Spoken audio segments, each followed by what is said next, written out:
Jaz bi imel vprašanje za vse tri. Denis Arkič Vest, se pravičujem kolegicam, če sem jih prehitil. Mene pa zanima, katera izmed teh tez je za vsakega vas posamezno na nek način najnevarnejši poseg v sistem, ki ga imamo sedaj. Se mogoče lahko zberete vsak vsaj eno, ali pa ste morda vsi na eni tezi, ki je najbolj nevarna. Usklajeni saj. Denis, ko vas še ni bilo, smo povedali, da je za nas pravzaprav daleč najbolj nevarno, do te mere nedomišljen poseg v sistem kot celoto. Prestreljevanje sistema z različnimi ukrepi. Tu notri je neko število ukrepov, ki lahko imajo povsem dobro intenco. Jaz bom obrnil zgodbo, bom rekel, jaz mislim, da je potrebno povečati, na primer, skrb za tuje jezike. Vendar močno dvomim, da na ta način, kot je tukaj zapisano. Mislim, da zna biti točna teza, ki jo berem tudi v medijih, in je bila v obtoku tudi takrat, ko se je o tem vprašanju že diskutiralo, da bomo z obveznim drugim tujim jezikom predvsem povečali težave tistim, ki imajo s tujimi jeziki že tako ali tako težave, in pa hkrati spustili standard za vse. Nihče ne bo pridobil s tem.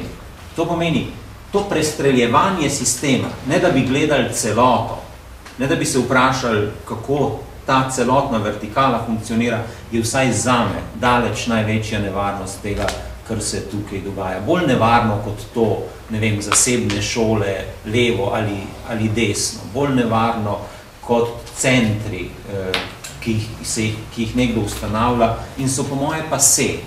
Ustanavljanje centrov v Sloveniji, šolskih centrov, je nekaj, od česar Evropa poskuša bežati in mi smo tudi bežali dobrih 10 let.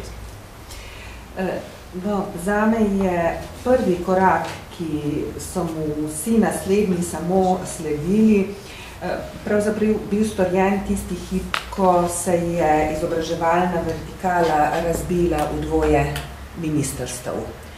Od tam naprej smo priča številnim posegom, ki nimajo ustreznih strokovnih, analitičnih kazalnikov in osnov. Ali pa jih jaz ne znam najti, ker tako spretno skrivajo nosilce različnih raziskav, če so kot kača noge skriva, kot radi rečemo. Tisto, kar berem v vseh predlaganih ukrepih, je silna želja po racionalizaciji. Ministru Zviru se je v eni od televizijskih oddaj zgodilo, da je rekel tole, ni cilj racionalizacija, ni zgolj cilj racionalizacija. Saj vidite, kam pas taco moli. V bistvu, če se štejete, kam vsi ti ukrepi vodijo po moje, tako kot jih razbiram, v nižanje kakovosti javnega šolstva, povečevanje obremenitev učiteljev, neustrezno strokovno podlago za vse to, kar počnejo, in na koncu bom dodala samo še to spreten manever, prenesti odgovornost za vse, kar se bo v šolskem sistemu dogajalo, na lokalno skupnost in na šole same in na učitelje. To nenehno govorjenje o avtonomnosti šol pri odločanju, za zapiranje šol bodo lokalne skupnosti odgovorne, za nižanje standardov v otroških vrtcih bodo spet lokalne skupnosti kot ustanoviteljice krive. To so zame tiste stvari, ki me ta hip v zvezi s šolstvom najbolj skrbijo. Da sem predstavljal 3 teze iz obeh predlogov zakonov. Predstavljal sem jih iz obeh zaradi tega, ker je v tem omenjenem času seveda potrebno na konkretnih primerih upozoriti na globalne spremembe, ki se dogajajo v šolstvu. In zelo težko je reči, glede na to, da vsaka izmed te zelo pomembno posega v sistem vzgoje in izobraževanja na določenem segmentu, kaj je najpomembnejše v tem trenutku. Dejstvo je, da se spreminja z malimi koraki, ki bo imeli jutri pa velike posledice, sistem vzgoje in izobraževanja. In predlog in opozorila danes gredo v tej smeri, da bi bilo potrebno narediti celovito analizo vsega, kar je bilo do sedaj na podlagi izkušenj dobrega ali pa tudi slabega in na podlagi takšnih analiz in strokovne razprave in široke javne razprave pripraviti predloge. In tukaj je ta, bi rekel, šibkost teh predlogov, na katere smo opozarjali pravzaprav že v celotnem 2,5 mandatnem obdobju te vlade, kajti takšnih sprememb smo deležni 2,5 leti.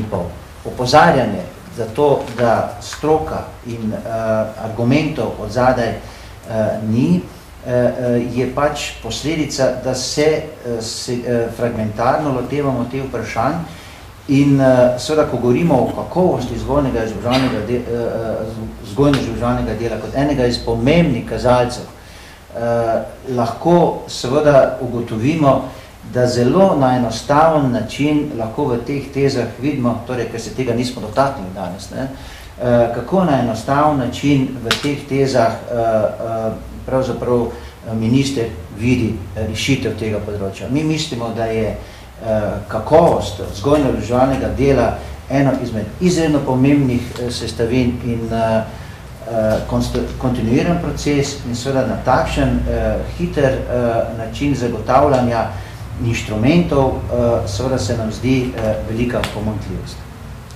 A bi imel lahko samo še pod vprašanje, pa se lahko odgovorite zelo kratko zdaj ali pa ne, tudi mogoče. Če ste kot posamezniki zdaj iz treh pač skupin oziroma strank naklonjeni ustanavljanju osnovnih šol, katoliških osnovnih šol, če lahko samo tako nekako odgovorite morda na kratko, no? Da vas ne bi zaneslo preveč dolgo, da boste kolegice zelo jezne. Zakon že sedaj to omogoča in toliko, kolikor je katoliška šola ena od možnih oblik šol v državi, jaz mislim, da za njihovo ustanavljanje ni potrebna prav nobena sprememba zakona. Ne gre za vprašanje naklonjenosti ali nenaklonjenosti. Jaz kot socialna demokratka pač zagovarjam javno šolo kot tisto obliko šolstva, ki dopušča najboljše vstopne pogoje za vse. Tisti, ki pa se odločajo za katoliško šolo, pa mislim, da imajo to možnost ustanoviti tako katoliško šolo že po veljavni zakonodaji.